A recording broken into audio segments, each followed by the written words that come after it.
So what is happening with the South Florida real estate market? Are prices going up? They staying flat? Are they coming down? What about buyer demand?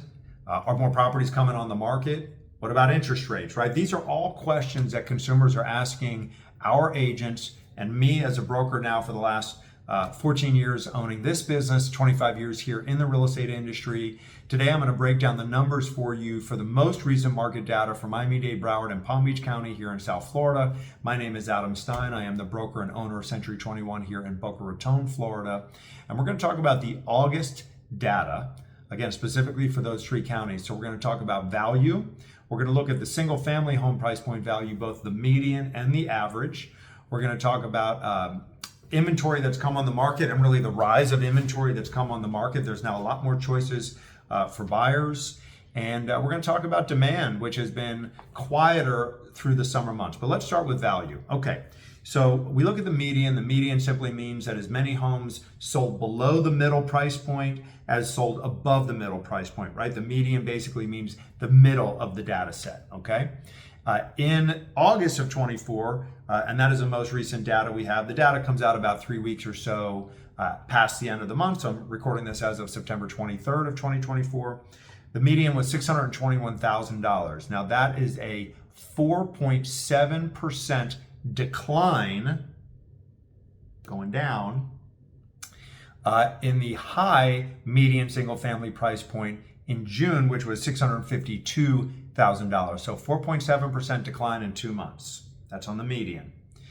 The average price point, the high was 1.105, so 1.1 million in May. Now the average is always going to be higher because, you know, price points at the higher end, right? Average is simply taking the total volume of all the transactions and then dividing that by the number of transactions. So, you know, you've got some very high price point transactions at the top end of that range. It's going to pull the numbers up, right? So the average price point was 1.1 million, the high in May of 2024. In August, we're at 928,000, which is a 16% decline. 16% decline in the average single family home price point, again, for Miami-Dade, Broward, and Palm Beach County. So we are seeing prices on the decline. Now we're only looking at 2 months in the case of the median, 4 months in the case of the average from the peak. I did look at the numbers all the way back and further. I've been tracking these numbers for years. I'm just giving it to you from the peak, right? And where we are August relative to the peak to give you a sense of the direction on pricing. So we're declining on single family homes right now. As far as inventory goes, we are starting to see an increase in the amount of available properties. Single family homes have seen an increase of 7.8%, single family homes in the last 5 months, 4.3% the number of condos, so not as many condos on an increased basis, but we're seeing a 33% annual increase in the number of single family homes for this time of 23 and a 43% increase in the number of condos. So we've got currently 39,000 properties on the market here in the Tri-County market of South Florida. 39,000 properties. It's a lot of properties to have available to shop from as a buyer. It's a lot of properties to compete with as a seller. Okay, how about interest rates? So the peak in the last 12 months, we were at 7.79%. That was actually last October, so about a year or so ago. We saw the peak at 7.9%, 7.79%. Where we sit today, we're at, on September 23rd, we're at 6.09%. So that's a very large departure over that period of time. And we're starting to see interest rates coming down. The factors, you know, many factors contribute to borrowing rates. That's for another video altogether. Of course, the Fed did just meet last week and have a 30 basis point reduction. Mortgage rates went up. There's some general uncertainty in the economy based on the that particular rate cut. And again, that's a video for another time. But we are seeing the cost of borrowing for a 30-year fixed rate mortgage come down. Interestingly, 7.79, which was the high over the last 52 weeks, is the same as the 50-year average for a 30-year fixed rate mortgage, right? So it's not as if rates are so incredibly high or historically so incredibly high they're just very high compared to the 2 to 3% range that we saw at the very lowest point we've ever seen 30-year fixed rate mortgages, which was in 2020 and 2021 as we were going through the pandemic. And there's reasons for that too, right? Coming out of the recession of 2008, 9, 10, we had a very easing monetary policy to stimulate economic growth as we came through that. And that led to literally a 10, 12-year bull run market on real estate values that has led us to being the highest price points for single family and townhome and condo properties that we've ever seen in the United States of America. So it's a good thing, frankly, that prices are starting to decline a bit. It's a good thing that interest rates are starting to come down a bit. It's a good thing that more properties are on the market because now, one, buyers have more choices. People need housing, and so they're able to now buy housing more affordably. I'm not saying housing is affordable per se, and certainly not here in the South Florida market, but becoming more affordable anyway. And we're also starting to see slightly less demand, or at least we saw a decline in demand or a softening of demand during the summer months. So we saw a tremendous peak in demand through June. Great first 6 months of 2024 in terms of transaction volume.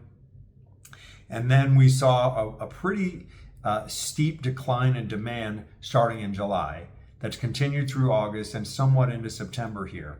Why? Well, number one, we had the most traveling ever in the United States and maybe globally ever during July, right? So people just took their eye off the ball for buying or selling a house, decided they would allocate their time and their money to traveling and experiences, that sort of thing. And then of course you come back from travel in July, you got to get the kids in school, you got to get situated back into work, you got to get into the fall season. And so that's typical for August. And now September, we're on the heels of an election, right? We're on the cusp of an election. And so people do tend to pause in times of uncertainty. Certainly in our country today, September 2024, we do have some uncertainty, at least in our political environment. And I know that there are people who are waiting and wanting to see the outcome, which they think will have an impact on their decision making. For some, it will. If I want to sell, where am I going to go? Even if I want to change the place that I live, if I want to relocate, which administration will be better for me and my family? We have seen that the administration itself has very little to do with home prices after the fact. So it'll be very interesting to see what happens here as well, regardless of which candidate becomes elected. It'll be interesting to see what does in fact happen to the housing market. But here's what we have seen. 9 of the last 11 election cycles, the year following the election, we had more transactions than during the election year. So by all accounts, we do expect there to be more transactions in 2025 than there were in 2024. We saw more transactions in 24 than we did in 23. And so a couple of varying factors, but the most important things I want you to take away from this video as you're watching and you're considering, do I buy, do I sell, do I want to talk to my family about what we're going to do? Values are coming down. Mortgage interest rates are coming down. Inventory supply is going up. And in general, when demand is softening and supply is increasing, prices come down. Basic economics. And I don't have a crystal ball. I'm not an economist, and I'm not telling you exactly what I think is going to happen. But if you're a seller and you're thinking about selling a house, you've got to consider these factors.